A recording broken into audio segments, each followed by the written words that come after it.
Florida's top law enforcement official calls 7-OH America's fourth wave of the opioid epidemic. The Kratom derivative has effects more powerful than morphine, and until last week, it could be bought at most smoke shops, vape stores, and gas stations in Central Florida.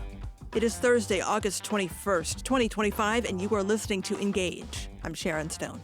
On today's program, we'll also look at a Volusia County program using an AI system to answer non-emergency calls. And efforts are underway to preserve a school in Okahumpka that reflects the ugly history of segregation and the community spirit that inspired the education of many generations of students. First, Florida Attorney General James Uthmire held a press conference last week to talk about a product available at most smoke shops, vape stores, and many convenience stores throughout the state. We are taking emergency action in the Office of Attorney General to prohibit and reschedule as a Schedule 1 drug something called 7-OH, 7-hydroxy. This is a somewhat new synthetic material. It is extracted from kratom. Kratom is a substance derived from a plant grown in Southeast Asia. Its leaves can be chewed, brewed in a beverage, or ground into a powder to be made into pills or edible products. Users of kratom swear it helps with pain relief, anxiety, and even PTSD treatment, and it creates calming and euphoric effects. Clinical evidence is still limited. Kratom is legal, unregulated, and available at most smoke shops and vape stores in Central Florida. 7-OH is a concentrated form of the components of kratom with more intense effects, as Attorney General Uthmire explains. I'm told by medical experts can be up to 13 times more potent than morphine. So it is a significant painkiller. It has been proven to be highly addictive and easily can be overdosed. So it's very dangerous. We've seen it marketed and targeted to kids. It was that availability to children that had state officials concerned.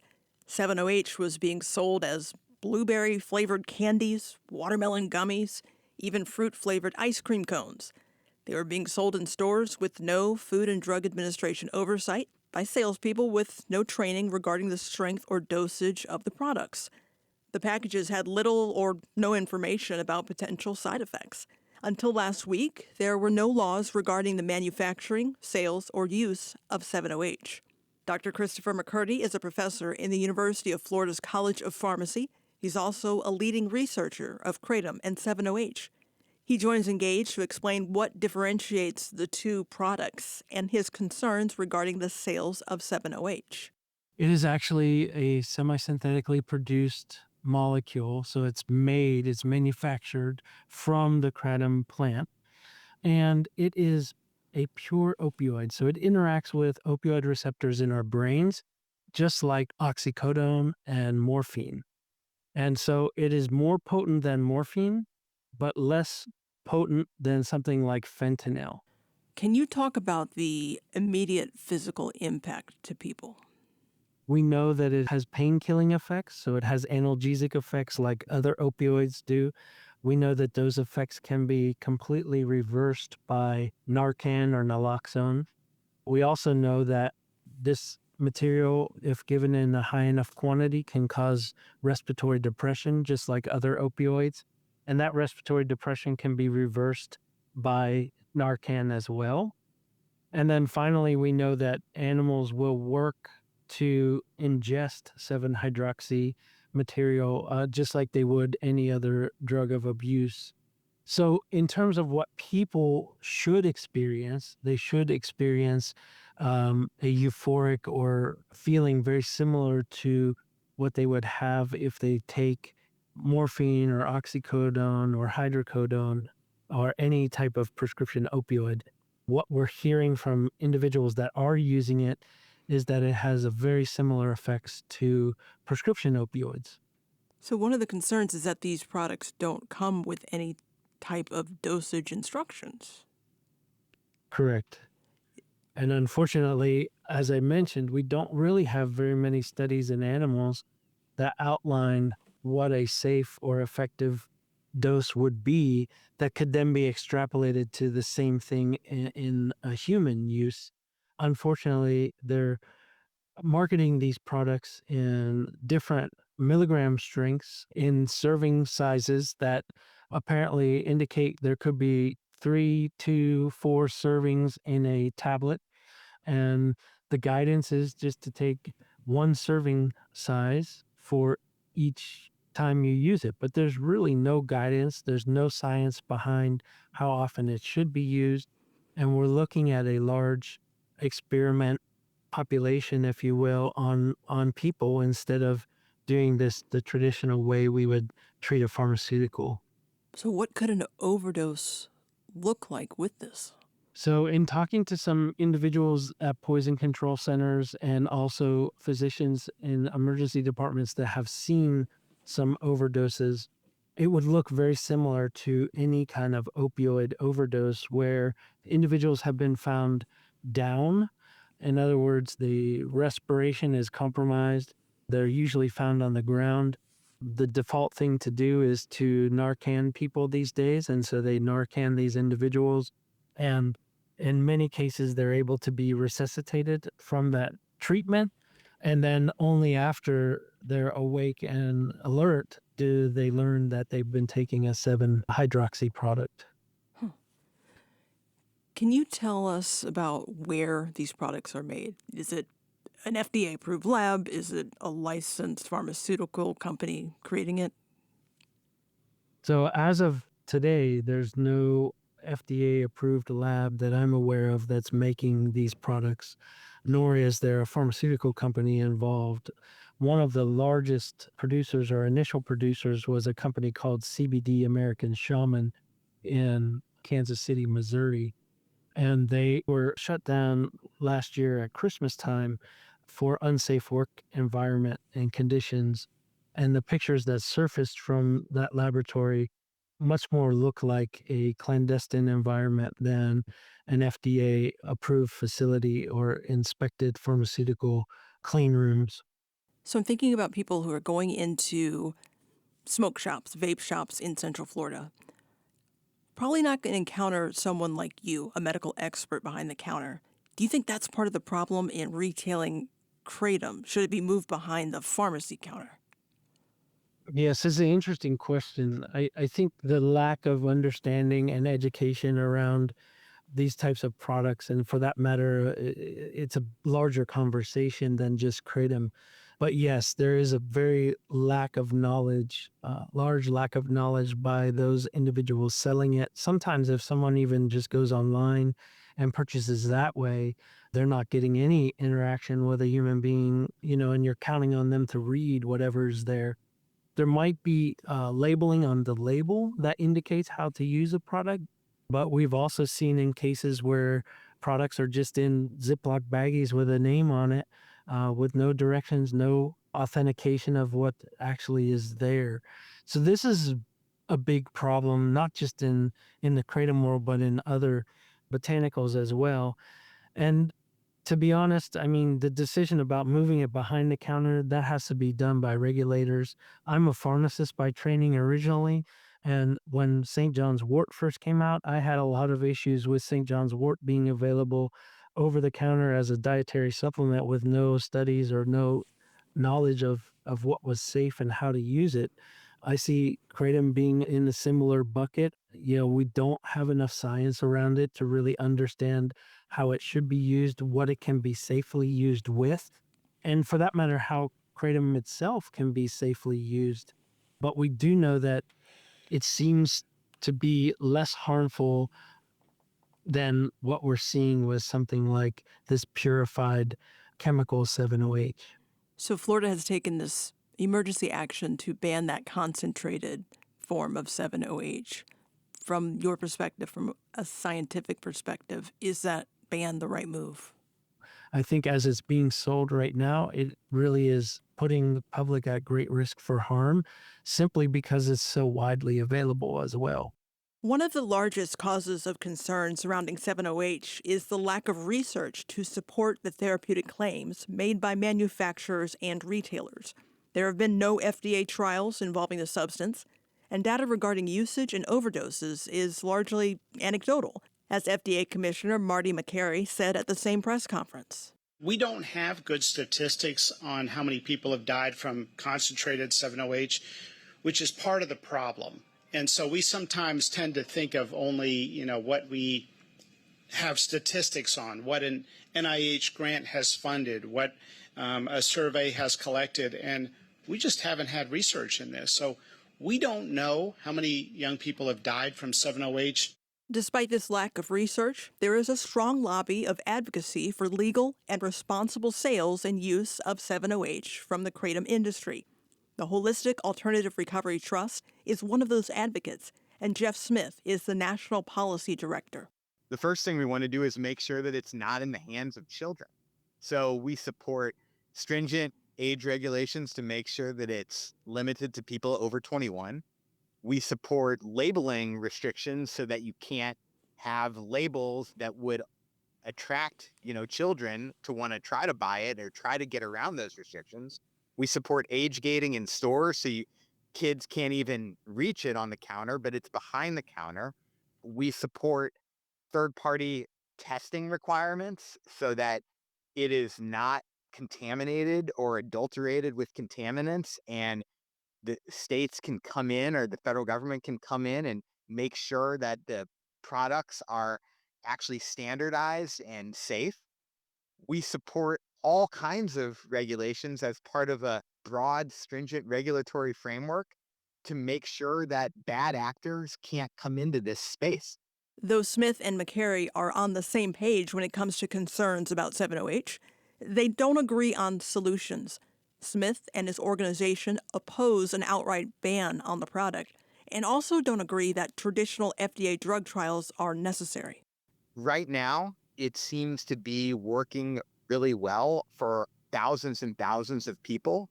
And I know that there are some who believe that it should go through those clinical trials, but it has gone through a lot of in vitro studies, a lot of animal studies, and those studies show that it is non-toxic. It is not damaging to cells. It is not damaging to kidneys, livers, lungs, the brain. And again, about 1 million people have consumed over 500 million servings in the last 22 months or so that it's been publicly available. And there's very little indication that it is damaging to people after nearly 2 years on the market. So we feel like that presents in tandem with the peer-reviewed publications suggesting that it has limited adverse side effects, limited abuse potential, and no damage to organs. We think that presents a pretty decent safety profile. So what if it was moved behind the counter? Does having it in smoke and vape shops open it up to distribution to minors? Well, we would support criminalizing anyone who sells it to a minor and criminalizing a minor who tries to purchase it, or criminalizing any straw party that is an adult who purchases it and then transfers it to a minor. So we want it to be regulated in the same way that, alcohol is regulated in terms of age restrictions, and making it extremely difficult for any young person to access it. What should 7-OH be used for? And who is using this?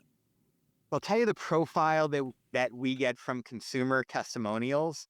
The average user is a woman in her 40s, 50s, or early 60s, suffering from chronic pain and wanting to manage that pain and make her daily life a little bit easier without resorting to opioids, and or someone who did once use opioids and has tried to withdraw from that, and whose withdrawal they report is eased through 7-OH, because it's a much safer way than using fentanyl to help manage those aches and pains that can become increasingly difficult with age to conduct your daily life, to get out of bed, to go to work every day, to be able to, lift your children. As one woman in Missouri told us, She felt terrible because she couldn't pick up her young children and hold them because of her chronic pain until she discovered 708. So it's been transformative for her. And those are the kind of testimonials we get from a lot of people who tell us that they feel like they've got their life back thanks to 708. Florida's seeing a crackdown on 7-OH. I want to hear from you. Why is it important to you and Hart that it stays available? Look, Florida's the biggest market for 7-OH in the country. And Florida also saw about a 35% reduction in fatal opioid overdoses in 2024. The first full year that 7-OH was publicly available. That may be a coincidence, but we think that there's some relationship there. I'm not making a causal claim, but it is pretty interesting that the state with the highest per capita consumption of 7-OH, and I believe actually the highest consumption overall, also experienced one of the highest decreases in the whole country in fatal overdoses in 2024. So consumers throughout Florida are using it to manage their chronic pain and avoid much more harmful substances. And we're fearful of what will happen if that's taken away. So when we're looking at proper consumer usage, we heard from pharmaceutical reps 30 years ago about Percocet, 20 years ago with oxycodone. What makes 7-OH different now? Why should the public trust it? People have had a pretty good experience so far. They are choosing this because it is, for a lot of people, helping them manage their chronic pain, helping improve their daily lives. As you know, I don't mean to sound like that TD ad from the 80s when I was growing up with the guy who said at the end of the commercial, I'm not just the president of the Hair Club for Men, I'm also a member, but I'm not just the national policy director for Heart. I'm also a 7-OH user who is getting a decent night's sleep these days thanks to 7-OH for the first time in 25 years. So I meet people every day who have similar stories, veterans, seniors, people who were suffering, who are now suffering a little less thanks to 7-OH. And I don't want them to suffer anymore. And I like to be able to sleep more than an hour at a time. So people are experiencing significant benefits from 7-OH. And you likened it to some things like Percocet. And some people will say, hey, you know, this could be addictive. And I'm going to be honest, you know, some people do report that it can be habit forming. But developing a habit for something whose side effects are typically, you know, the occasional migraine or maybe occasional gastrointestinal discomfort is a heck of a lot better than getting addicted to fentanyl or heroin that could kill you. 7-OH in studies does not show in animals the respiratory depressant effect that those other substances people were using have, like fentanyl. It hasn't produced the kinds of adverse events or, God forbid, deaths that those substances have used.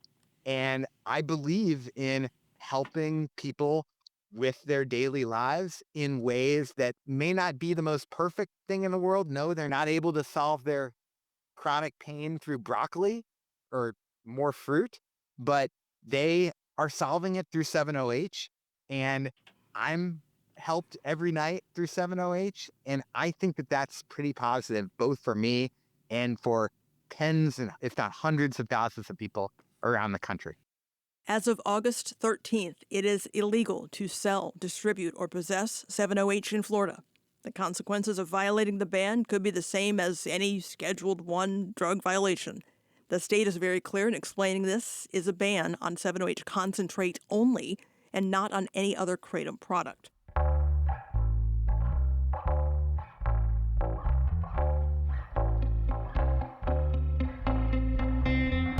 We want to hear from you. Do you have experience taking Kratom or 7-OH? Have you found a positive benefit from using the products? Or have you seen the downside of 7-OH usage?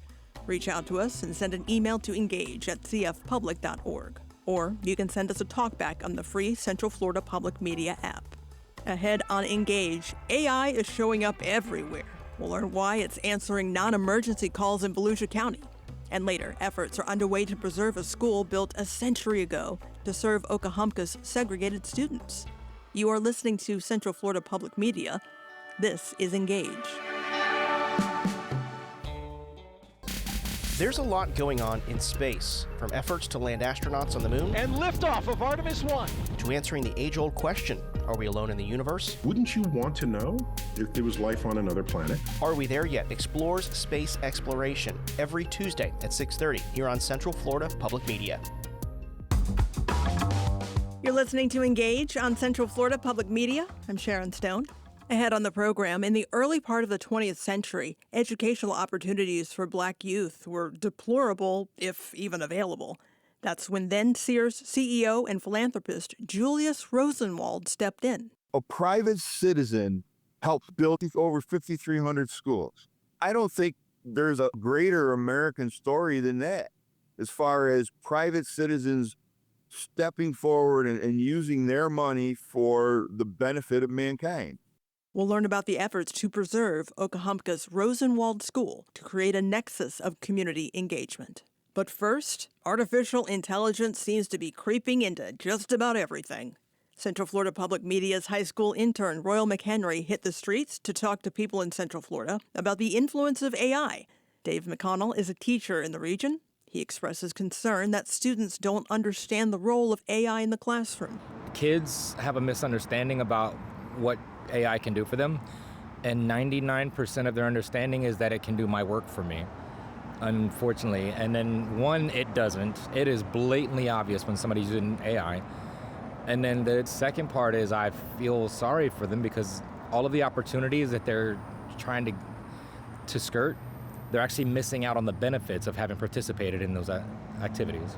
Do you, as a human and as a teacher, use AI to your advantage? All the time. There are AIs specifically built just for teachers.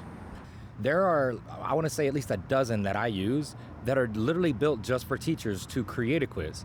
I've got one AI now that I just was using this morning. Any web page in the world, it's a plugin. It can take that web page for me and make an entire presentation in Canva. It goes straight through to Canva, makes an entire presentation, and creates all the quizzes literally on any screen that I can put up. Rachel Staubright is a junior at Boone High School in Orlando. She spoke with Royal McHenry about how AI is influencing her future. The rise of AI affected my career choices. I used to want to be an interior designer since I was like a little kid, but going into sophomore year, I switched my thinking into like more the medical field because the rise of technology and like how advanced AI is getting, it was like, dang, like this can really take over interior design, and it is. Have you noticed that this has affected other people your age? I feel like it has affected other people my age because it's more like they're getting older and they're thinking about what they're going to do in the future and their jobs and everything. And just like AI getting more advanced and taking over, like they're like, oh, like this might not be a good choice and I might not be making a living off of it. Has AI been an advantage to you in high school? 50-50. I mean, if the concept is too hard, it can be an advantage, but in all, I don't think it's an advantage. I feel like it's more like becoming more of a problem. Law enforcement agencies are also navigating the technology. If you call the Volusia County non-emergency line, a new AI assistant will probably answer the phone. My name is Ava. How can I help you today?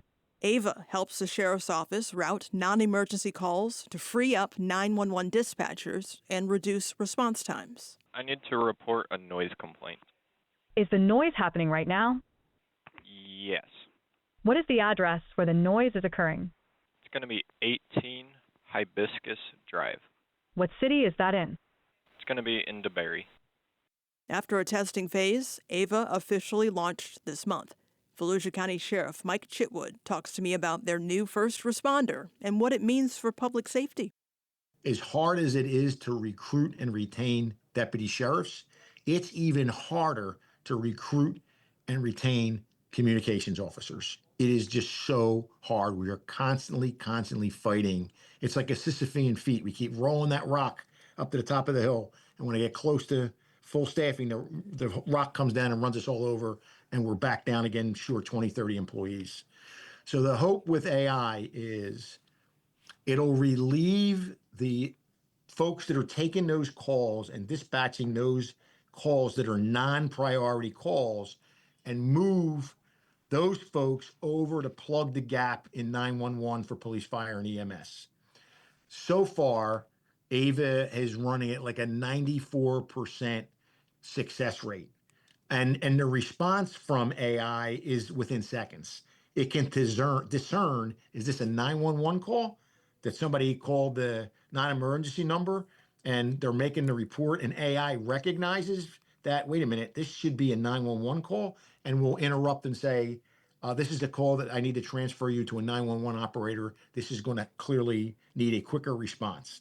And Ava does that. I've listened to it, where the person called in and a non-emergency number, and it was somebody who was in a car accident, I think, bleeding from the head and unconscious, and they called the non-emergency number. Well, that's a call where you're going to need an emergency response from EMS and fire immediately. And AI was able to transfer that call immediately to 911. You mentioned Ava has a 94% success rate. I'm curious, how do you define success in this? Success is that it gets everything correct. Hey, this is Mike Chitwood, and I'm calling from 3901 Tiger Bay Road, and I want to, and it's actually putting into words so that you could read it in real time what that person is saying. So in 94% of the calls that are coming in, Ava is giving the correct response, which is almost the same as a human response. The longer the system runs and the more it gets acclimated to what it's there for, we think in a month or two, it's going to be running at like a 99.9% success rate, which is better than a human dispatcher. So there's this live dashboard monitoring the calls. How does that work?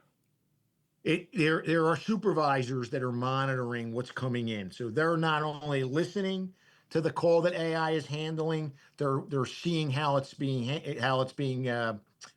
translated, and they're making sure that AI they're kind of supervising or being an extra level of eyes, quality control, I would put it, when it comes to AI, to make sure it's not just we turn and walk away from it. They're there watching on the dashboard exactly what AI is doing. So, Sheriff, some people are going to be skeptical hearing that AI is answering their call to law enforcement. What do you say to those people who are concerned either about accuracy or maybe even empathy? I would say that on the non-emergency line, where I want empathy and where I want really is the 911 call. When you call 911, most people never in their life call 911 unless it's an absolutely desperate situation. And that's where you need the live component with empathy, with everything that's going on there. AI is not going to instruct you on how to give CPR onto your infant who's choking, or to your husband who just grabbed his chest and fell to the floor and needs to be given mouth-to-mouth resuscitation. That's not going to happen.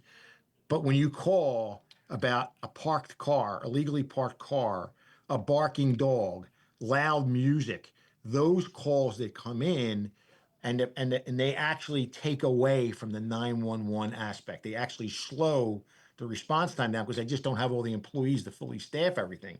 And that's what AI is there for. It's those low-level calls where nobody's life is in danger. There's no weapons involved. AI can even discern by your tone of your voice whether or not this is more urgent than what the call purports to be. Where did you get this idea? We have been looking at this for probably a year. And when you look at all the other technology that we've implemented over the last several years, Live 911, where the deputies actually hear the call in the car before it ever gets dispatched. If they're in an area where, like we just had a carjacking, it was labeled as a carjacking and a kidnapping in De Leon Springs, and the deputies heard that call live. The response time is unbelievable. You don't have to wait for it to go in. Call taker punches it into the computer and then dispatches it. You hear exactly what the call taker is saying in real time. So that is something that we're proud of with that technology. We also have it where you could be video something live and stream it right into the communication center, and the dispatchers can watch it live, and in some cases put it right out to the responding deputies as to what is going on. I mean, we had this happen on I-4 last year. I'm coming east on I-4, and there's a drunk driver all over the roadway. People whipped out their cell phones and were filming it. And I was able to get on my iPad. I was like maybe 3 miles behind, and I was able to throw my lights on and get up there and make the car stop in the arrest because I was watching live what the motorists were doing. They actually did a really good job. They were slowing traffic down on all 3 lanes to give the drunk driver plenty of room as he was going into the shoulders and doing loop-de-loops on I-4, and I was able to catch up there and make the stop and make the arrest. So there's a lot of technology out there, and our job is to make sure we vet it and use it to the best of its abilities. It's the same thing with AI. It's here. How do we best use that as a force multiplier and still make sure that we're not only doing our job to protect the community, but maybe up that protection a notch? That was Volusia County Sheriff Mike Chitwood.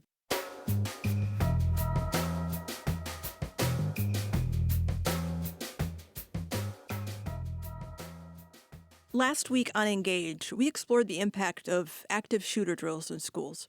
Some question the effectiveness of these exercises and the impact they have on the well-being of students, teachers, and parents. We spoke with Sonali Rajan with Everytown Research, part of the gun violence prevention organization Everytown for Gun Safety. There are many, many states across the country that now mandate active shooter drills in K-12 schools. I think it's really important to underscore that there is very little, if any, evidence demonstrating that active shooter drills are effective at deterring intentional gun violence in K-12 schools. After the episode aired, we heard from some of you. Here's one caller who says these drills do not negatively affect students. Hi, my name is Jenna, and I'm just calling because I was listening to an interview with someone who's talking about school shootings. And as a parent, I just wanted to comment that I think that the way she is speaking about the active shooter drills is a bit irresponsible. She's talking about how there's not really any evidence of their effectiveness, and she talks about the trauma that it can create for the kids. And as a parent with kids in the school system, I can tell you from experience that they are not traumatized by these drills. Their teachers are amazing in the way that they handle this in an age-appropriate way.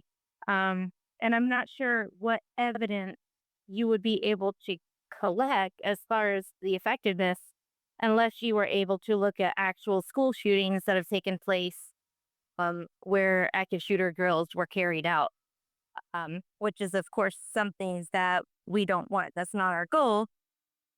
So I think it's irresponsible to make light of the importance of this. And I know that she was trying to say that we should address the issue up front of behavioral health and just being able to stop the shooting before it happens, which I agree with. But for our teachers, our schools, our students, they're very limited in their role in that. So I feel like that's leadership at the upper level that will develop methods for stopping the shooters in the first place. But as far as what we can do as parents and students and teachers, I think the active shooter drills are extremely important. And again, they're not traumatizing. And I just want to let you know that our teachers are to be commended in the way that they handle this.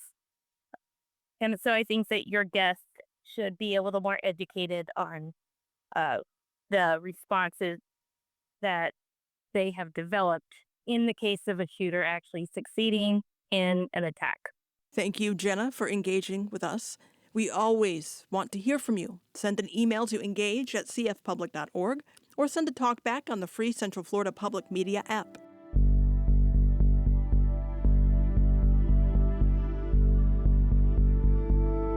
Coming up, a new challenge threatens the future of a long-awaited restoration project. The new efforts to save a historic schoolhouse built nearly a century ago to educate Black children during segregation in Lake County. You're listening to Engage on Central Florida Public Media. The Wrap is a podcast from Central Florida Public Media, curating the top Central Florida news stories and in-depth reporting each week. Join me, Brendan Byrne, as I bring you news headlines, deep reporting dives, and insightful conversations from the news team. A new episode of The Wrap every Friday morning. Get it wherever you get your podcasts. This is Engage on Central Florida Public Media. I'm Sharon Stone.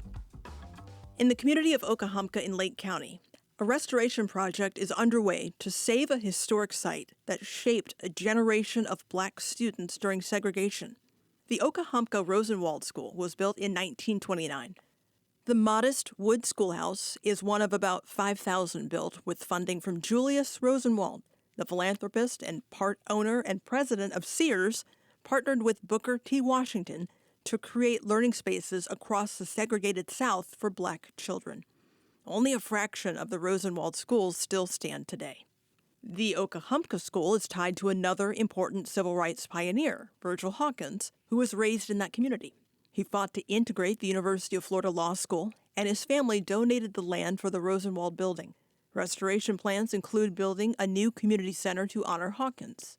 The people working on this project today are racing against time. Rising costs and funding deadlines are threatening the success of the restoration. Chip D'Amico is a board member with the Okahumpka Community Club and fundraising chairman helping lead the effort.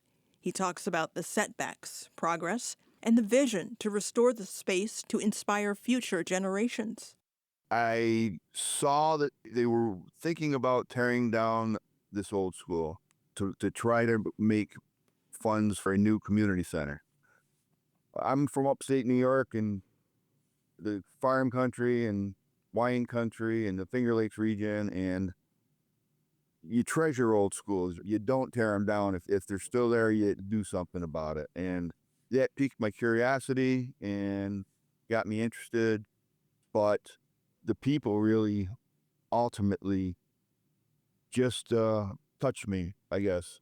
I'm a white former retired police sergeant, and it's predominantly a Black neighborhood down there. The school was for Blacks only, which is why it's located where it is. The neighborhoods have changed a little bit, but driving around, it's a time warp. It's just like 1930s all over again. And I guess that's what is driving me mostly. Just trying to give the people there something to be proud of, something to have. They don't have any services there at all. Nothing. They don't even have municipal water or sewer, and literally the sewer plant is right down the street. It doesn't make sense. They're forgotten. They don't get anything, and they needed a voice, I think, or somebody that was willing to try. What is the Rosenwald School Project? So Julius Rosenwald was an immigrant in New York City, and poor, making suits, tailoring suits. He and his brother moved to Chicago and opened up a shop there, and eventually Sears Roebuck hired him. He ended up working his way up through until he was actually the sole owner of Sears.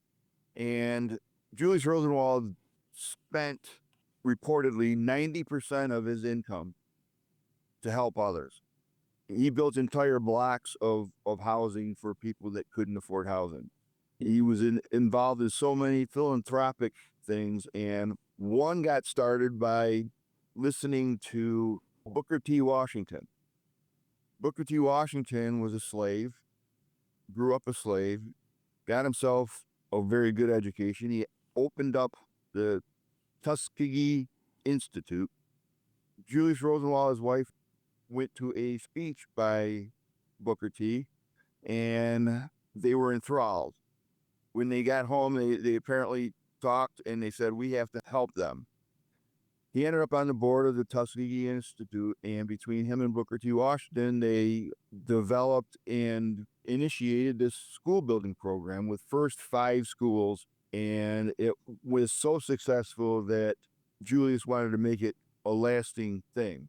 And Julius Rosenwald continued the program where they mandated that the white school districts would work with the local communities, the local black communities, and the local black communities had to help in some way with either labor, materials, something. So it was basically a third type situation where he would supply a third of the funding to get the schools built. He ended up helping build over 5,300 schools. There are 15 states that he built schools in. And Florida was one of them, but Florida only had 126 schools built. You know, the school in Oklahoma was one of those. And when I started researching, this would be 2020, there was only, at that time, I think 26 of them still in Florida. Most of them were so deteriorated that, you know, they're just getting wiped out. In doing your research, was there a moment or a story that made you realize that this was something worth fighting for? First, the history of this man, Julius Rosenwald. In today's dollars, it's like 1.2 billion that he invested in the welfare of black children that he didn't know, that he had no connections to. Think about it. A private citizen helped build over 5,300 schools. I don't think there's a greater American story than that, as far as private citizens stepping forward and using their money for the benefit of mankind. And I'm like, that's an amazing story. And this school is a rarity in Florida. It's just, you know, the American story. I mean, he's an immigrant. He's helping people that he thinks were worse off than him and his group of Jewish immigrants. So that says something for what he thought of how the black Americans were being treated. You described the Rosenwald School Project as the American story. I want to know, why do you think this part of history, why has this story been overlooked? Why don't more people know about it? I didn't know about it. Everybody I meet never heard about Julius Rosenwald. But yet, the National Park Service, because of a group of Americans, influential Americans, that formed the Rosenwald Park Organization, the National Park Service has done years of research, and they have recommended to the federal legislators to start a new national park in Julius Rosenwald's name. The story is starting to get out there, but you ask anybody, you know, do you know who Julius Rosenwald was? No. You say Booker T. Washington? Everybody, yeah, I know, you know, Booker T's story. Well, Booker T's story is one of up from slavery, but Julius's was fleeing, the family's fleeing the Holocaust, basically, and coming to America, and then helping Americans that weren't being treated right. And honestly, still aren't being treated right. It's horrible. It's not moral how the black community in general has been treated since beginning of time, basically. You know, that's a whole nother chapter of America that I wish would change. What legacy do you hope this project leaves for Lake County? What do you want younger generations to take away when they see it come to fruition? The inequality that the people were treated to. I mean, this school opened up in 1929. In 1928, about a block away, really, the Oklahoma Consolidated White School opened up. And this goes back to my first grant application. The white school had, I think it was 6 classrooms. It had an auditorium. It had a stage. It had velvet curtains and a piano, indoor restrooms. It was a beautiful building. Yet, probably less than 2,000 feet away, on the other side of 470, the Oklahoma colored school opened, because that's what it was called. And this was a 2-room, well, became a 3-room schoolhouse made of wood. Looks like an average house, maybe. It didn't have interior walls. What the students went to school in to learn was the backside of the siding and studs and no ceiling. So they're basically going to school in a barn. Drastic inequality. And at the time, that's what was going on, but it's wrong, and people need to remember what happened. And these schools stand out as a beacon for just how badly the differences were. We'd really like to have local school grades come and do an on-site history lesson to show the students, look, this is what your age group went to school in if you were Black. So you are in a race against time to make this project happen. What do you need to keep this story from being lost to time? We will be restoring the school completely. It's almost done. Restoring the school to when it first opened does not include restrooms. And to be a public place, you have to have restrooms. Handicap available restrooms.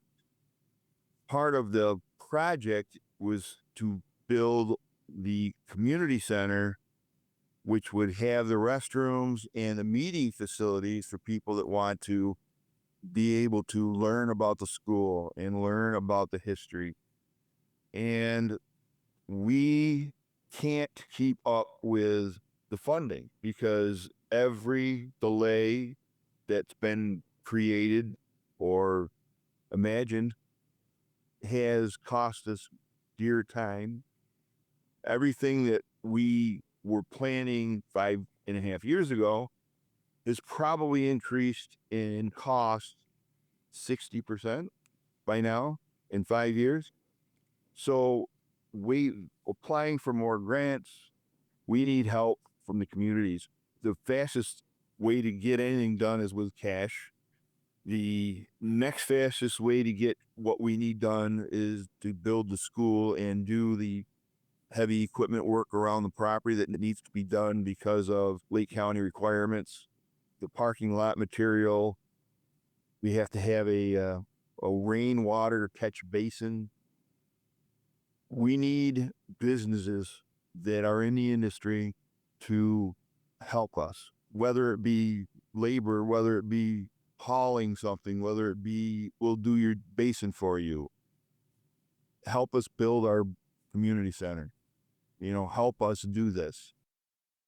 Chip D'Amico is a board member of the Okahumpka Community Club.